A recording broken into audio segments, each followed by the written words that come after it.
आपण बघतोय आता मावळमधून पार्थ पवारची उमेदवारी जी ती जाहीर झालेली आहे, पण आता याबद्दलचा आनंद जो आहे तो कार्यकर्त्यांकडून फटाके फोडून व्यक्त करण्यात येतोय। ही बारामतीतली दृश्य आपण बघतोय।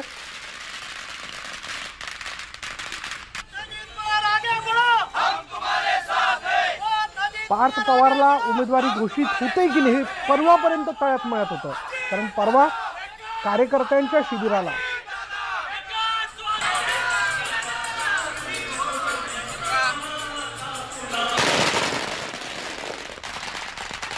म्हणजे परवापर्यंत कार्यकर्त्यांच्या शिबिराला खरं तर संबोधित करताना शरद पवारांनी म्हटलं होतं जोपर्यंत नाव घोषित होत नाही तोपर्यंत निश्चित काही सांगू शकत नाही। पण आता पार्थ पवारची उमेदवारी जी आहे ती मावळमधून घोषित करण्यात आलेली। अधिक माहिती आपण जाणून घेऊयात। आमचे प्रतिनिधी जितेंद्र जाधव आपल्या बरोबर आहेत। जितेंद्र, कार्यकर्त्यांमध्ये उत्साह दिसतोय पार्थची उमेदवारी घोषित केल्याबद्दल, याकडे कसं बघायला हवं?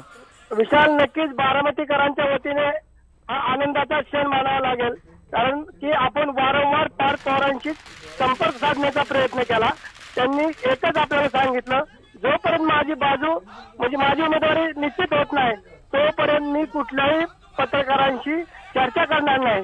आणि त्याच पार्श्वभूमीवर पहिली यादी जाहीर झाल्यानंतर आज दुसरी यादी जाहीर झालेली आहे आणि आज अजित पवार आणि सुप्रिया सुळे यांची बारामतीत सभा आहे आणि उमेदवारी जाहीर झाल्यानंतर कार्यकर्त्यांना कळालं आणि त्यांनी उत्साहाच्या आनंदात पवार यांची गाडी येतात फटाक्याचा आनंद, फटाके उडवून आनंद व्यक्त केलाय। त्यामुळे बारामतीकर खासदार सुप्रिया सुळे असतील, त्याच्यानंतर त्यांचे पवारांची तिसरी पिढी पार्थ पवार हे मावळमधून लढणार आहेत आणि आता नक्कीच बारामतीकरांच्या वतीने कार्यकर्त्यांमध्ये जोशपूर्ण वातावरण आहे। विशाल, अगदी बारामतीमध्ये कार्यकर्त्यांमध्ये आपण जोशपूर्ण वातावरण बघतोय। पार्थ पवारांची उमेदवारी घोषित व्हावी असा कार्यकर्त्यांचा आग्रह होता, त्याबद्दल खरं तर मोठी मोर्चे बांधणी देखील होत होती।